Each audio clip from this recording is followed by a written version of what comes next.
Goeiedag, welkom hier by Inspireer. Lekker om saam met jou tyd te spandeer en hierdie week gesels ons oor 'n lewe buite die graf. Christus het opgestaan, hy is uit die graf is leeg.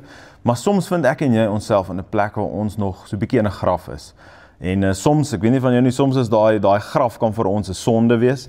Dit kan vir ons sekere gebruike wees, dinge waarna ons toe terugkeer, dinge wat die Here ons eintlik van verlos het, wat ons nog 'n bietjie aankleef. En alhoewel hy opgestaan het, kies ons soms om in 'n graf te leef en dit maak dalk nie vir jou sin nie. Maar Paulus kom gesels met ons, een van my gunsteling gedeeltes daar in Romeine 8. Hy sê hy bring vir ons die evangelion, die goeie nuus van Christus. Hy daag op en hy sê goeie nuus.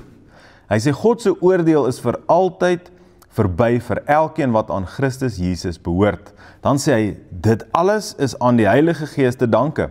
Sy nuwe wet waarborg nou splinternuwe lewe in Christus Jesus vir my. Die Gees maak my vry van die neerdrukkende wet van die sonde en die dood. Hoor wat sê hy? Hy sê, hy breek daardie magte se houvas op my lewe vir altyd. Ek en jy is vir altyd vry van die houvas wat sonde op ons het. Dit is Jesus wat sê, kom na my toe as jy moeg en belaai is, en ek sal jou rus gee.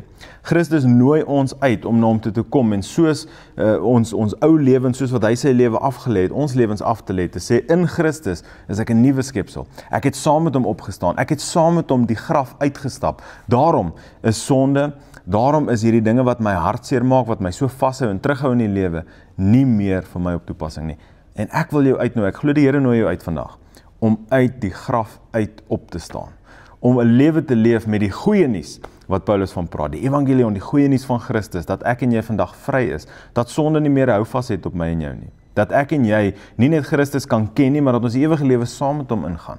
En dat ek en jy hand aan hand saam met sy Gees kan loop. Dieselfde krag wat hom uit die dood uit opgewek het, wat in jou vandag leef. Is dit nie wonderlik om te weet dat dit is wie ek en jy is nie?